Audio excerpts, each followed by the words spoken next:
Oh, hey guys, this is Chloe, and I am here with the one and only Miss America, Savvy Shields 2017.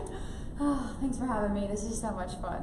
I love it. First of all, your life has been literally the dream of every little girl that watched over the weekend. What went through your moment when you found out, like when your name was announced as the winner? It does not feel real. I mean, in that moment, it only really seems real whenever you watch the video back. So whenever I saw the video, my crowning moment, that's when it kind of became solidified in my mind.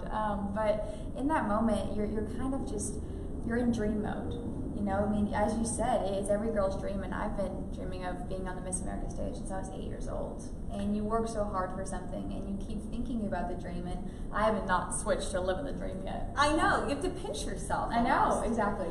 What was going through your mind as you walked down that runway for the last time when you won? Were you worried that your crown was going to fall off? I mean, how do you keep that from not falling? Oh, it is glued to my head. There are pins, safety pins, you know. Sharpies, who knows? But it's, you know, in that moment, you hearing the song, there she is, Miss America, and it makes you feel very nostalgic, and you're excited, and you can't believe that it's you. I mean, you hear that song so many times in your life, and I remember rehearsals that morning. All the girls were on stage, and they were playing that song for rehearsals, and all the girls just started tearing up because we just couldn't believe that we were there, and we accomplished our goals and our dreams, and it's so rare that people get to live out their childhood dreams. So you always knew that ultimately one day you hoped to be Miss America? Was this a lifelong dream for you?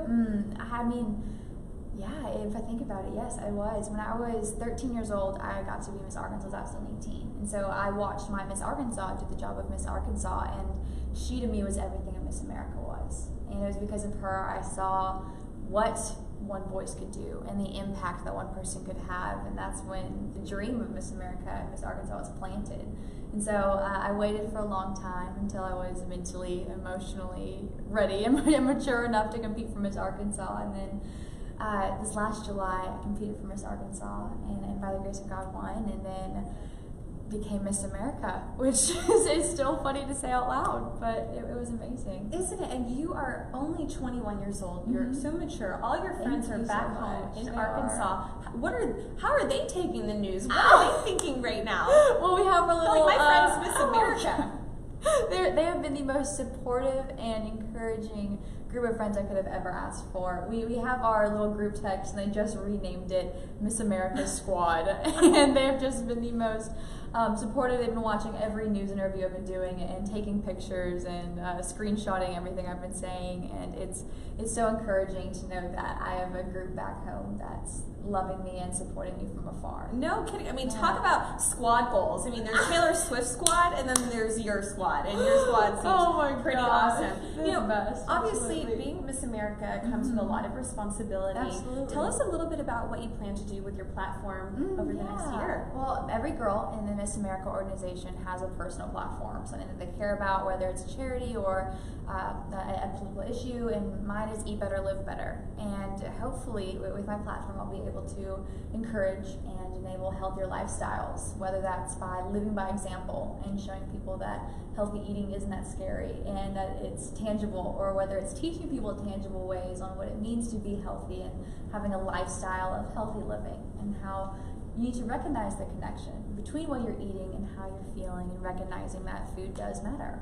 Oh my goodness. Well, you have such an amazing opportunity to do so many things. Now, if there are young women out there that are wondering whether or not they should compete and how they could get into it, what would you suggest for them? I would say absolutely you should compete. Oh my goodness gracious. This organization has turned me into the Savvy that I was designed to be.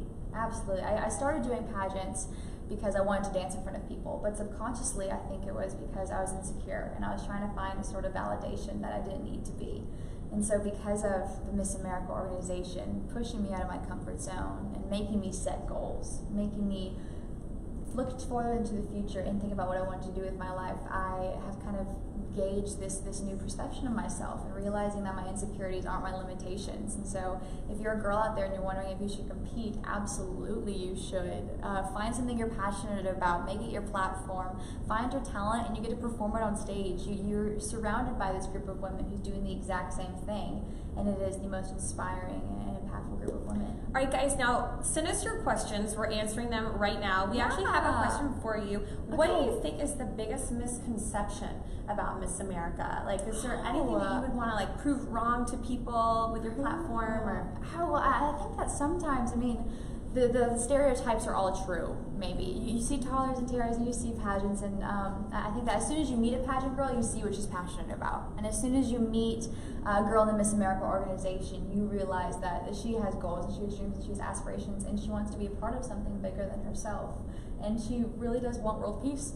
But I mean, I love that. Really and truly, and it's so, I mean, I've been so inspired by the women in the Miss America organization, and it's because of the girls that I've met who are a part of this and who have competed and who are formers and who are still competing or looking forward to competing that are the most inspiring women that I've met. great answer. Thank you. I love that answer. I gotta know though, when you're up on stage in front of all of those people, and you know that so many millions of viewers are at home watching, especially all over the world, how did you not get nervous? Well, and the funny thing is, Sage Steele, the co-MC, literally says that to us before our on-stage question. She goes, "All right, now millions of people are watching." Only millions, guys. Thank you for reminding me. So how do you calm your nerves? Are there certain little things like traditions or rituals or routines you do? I don't have any routines or traditions, but there's this quote that says you can't be grateful and anxious at the same time. So I try to remind myself in these moments where I'm getting super anxious or I'm getting very nervous or I'm doubting myself. And in those moments, I try to remember to be grateful. And I think of every single thing that I should be thankful for, because there's so many. And even just to be alive, there's magic in that. And to be so excited that I'm on the Miss America stage, that I'm about to perform my talent, that I'm in this beautiful dress that I never imagined I'd get to wear, and all of these things to be grateful for. And that's how I've kind of strayed away from being anxious. No. Obviously, you know, beauty comes in all shapes, all sizes, all colors, and, you know, a lot of women out there might think, well, I'm not skinny enough to be Miss America, or I'm not pretty enough to be Miss America. What would you say about body image and maybe things that you're going to do to help open those doors more? Well, I hope to tell my own personal story through that. I mean, like I said earlier, I started doing pageants because I was seeking that validation that I was pretty. I was seeking a validation, see, you won pageant, see, you're pretty, you're okay. But on the inside, I was still doubting myself, and I wasn't happy with what I saw in the mirror, and I was so insecure. But it took me realizing that I cannot find my validation or my worth through likes on Instagram, or through what I look like, or through what people say about me, or my successes and failures. I have to find my worth and my value just because I'm alive, and just because I'm worthy of taking up space. And so that's what I hope to tell other people, that it is a journey to finding self-acceptance, and it is a journey to finding yourself beautiful, but it's possible, and it can be done. And it's still a journey for me even today to be okay and know that I am, you know, okay, and I am imperfect and I'm enough. But it's the journey, absolutely. So true, so true. Now, obviously, with the election coming up and just around the corner, what would you say to young men and women out there that aren't sure whether or not they even want to vote this election? Oh my gosh, that you absolutely should vote. It is such a privilege to have that opportunity to get to share your voice and have a voice, absolutely. And I think that's something important too, is to realize that our voice can't just be on social media, that we have to actually go out to the polls and be able to vote as well, and that's such a great privilege to have. All right, well, guys, we have just run out of time. I gotta go, but I guarantee you I'm gonna try to convince her to let me try on that crown. So I'll be posting a picture later. Thank you so much. Congratulations. You're so sweet. Absolutely. Congratulations. It's been so much